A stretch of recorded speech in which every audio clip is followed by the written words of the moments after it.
At long last, after rumor and speculation, the D&D movie is finally here, or rather, the trailer is, and it will be coming to us in March of 2023. We already know a lot about this movie from owlbears and homebrewed rules and tieflings and a bunch of other stuff, but I have one question that was not answered in the trailer. What kind of bard is Chris Pine playing? Well, I don't think it was answered directly, but I think it gave us enough information to piece it together to figure out exactly what type of bard he's going to be.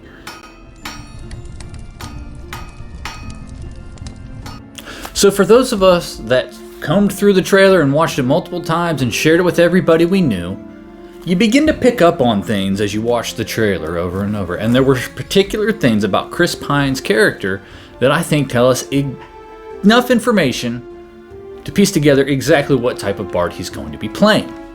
To start with, he is clearly the main character. How do we know this? Well, he's doing the voiceover work, right?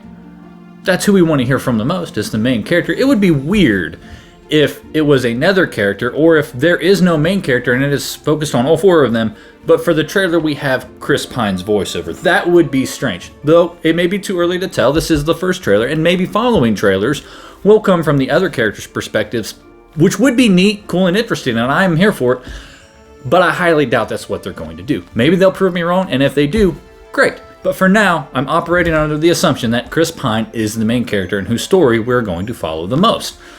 He is a planner. The titular scene in the trailer focused on his character comes down to, well, what do you offer? Well, I plan things. Are they good plans? We'll find out. I'm guessing things go wrong when he plans things and he's not willing to admit it. But maybe. He is a planner ultimately. Someone that uses his mind, uses his brain, uses his tongue. He is a thief. He is in a group of other thieves. So, this is honor among thieves. I don't know what that tells us about what type of bard he's going to be, though there are two that kind of lend themselves to being more thief type, but not enough all on its own. He plays a lute. That's how we know he's a bard. It's seen on his back multiple times throughout the trailer, and is also directly addressed by one of the characters where he says he in fact plays a lute. That's what he does. He plays the lute. So we will be diving into some bardism, most certainly. I can also say that he's probably the leader. At least that's what it seems. He may not be a overbearing leader, but it does seem to be that he is the one that they all rally behind and around, also leading back to the main character aspect that we discussed a minute ago. This final piece, I think, is largely conjecture, completely speculative, but I'm going to admit it here with good reason. I think this party is high level. I think they've been doing this for a while.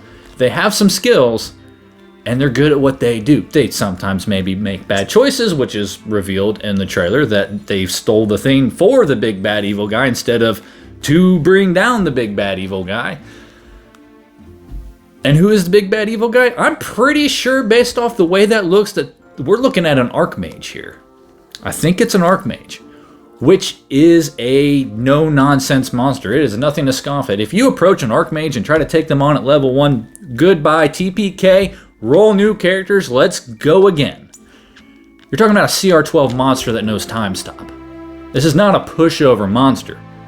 This is something that means business. So we can look at some of the higher abilities along the way to determine whether or not this is a bard. Note that they get their subclass abilities all the way up to level 14. They're getting new subclass abilities. So we can take a look at those to tell us and narrow down what it is that we think exactly Chris Pine's character is going to be doing and the rules he's going to be operating under.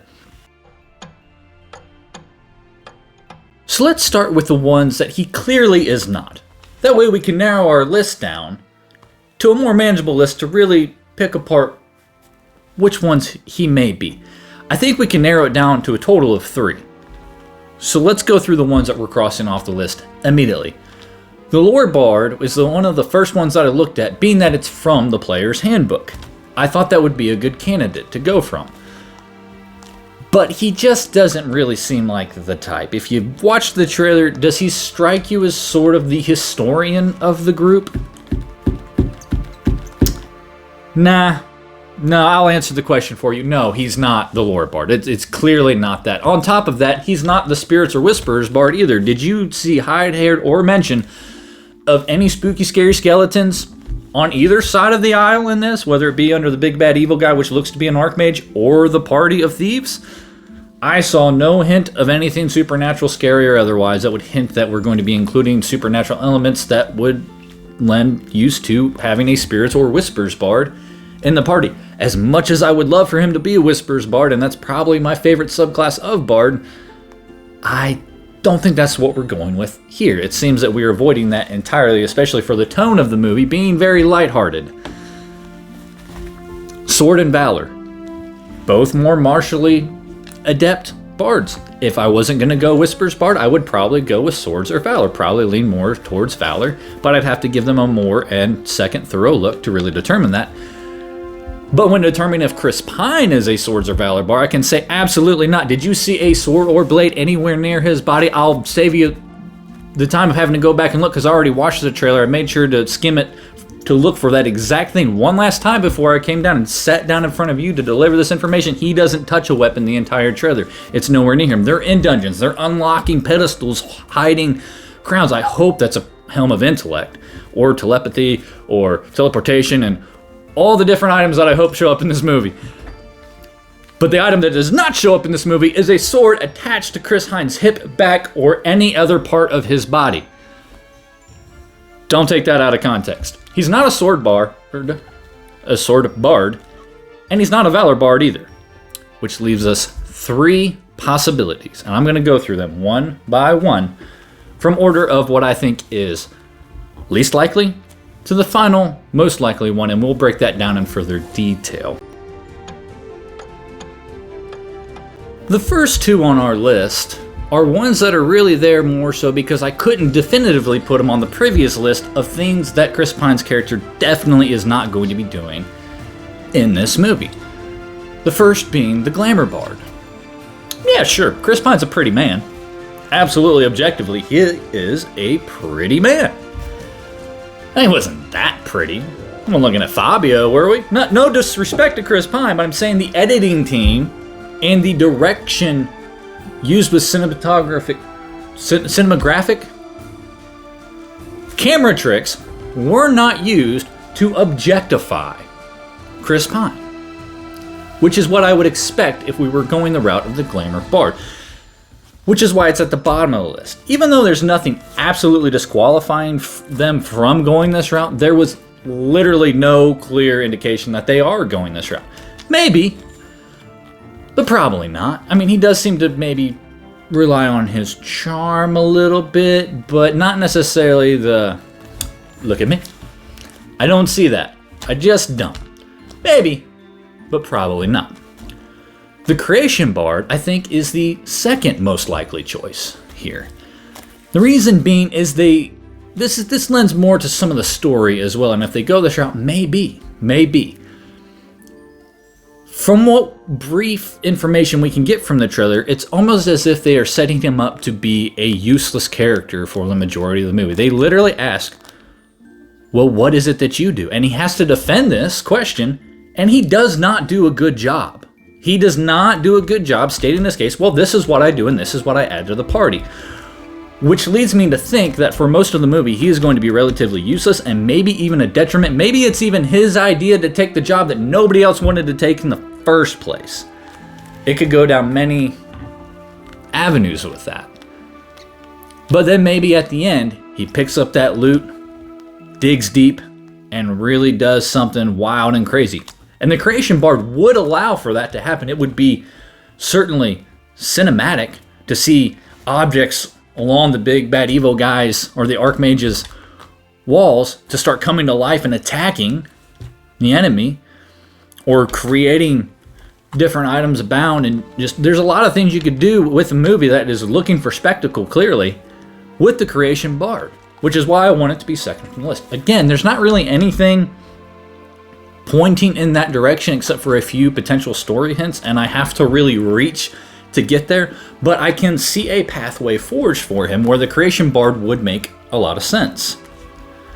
Which leads me to number 1, but one that I think does have clear indication that this is what he's going to be doing, without question. It is my belief that Chris Pine's character is going to be a bard of the College of Eloquence, without question. He seems to be all about the gift of gab, which is what the Eloquence bard is all about. You see him formulating arguments in the trailer. He's stating a case and trying to convince people, hey, I'm the right guy to lead this party. I will make plans, and they will be good, and I will lead you to safety and bring you home. And if the plans go awry somehow, then I'll fix it on the fly, and I'll do a bang-up job of doing it, and I will get everybody home. I promise. He seems to be trying to convince people, which is what the Eloquence bard is really good at. Heck, let's just go and see what does the Eloquence bard actually say. Adherents of the College of Eloquence master the art of oratory.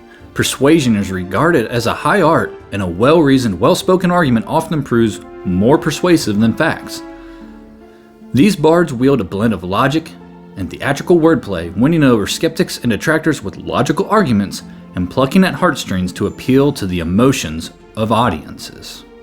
Well, that sounds like, from what little we saw in the trailer, that sounds an awful lot like the character that we're dealing with here.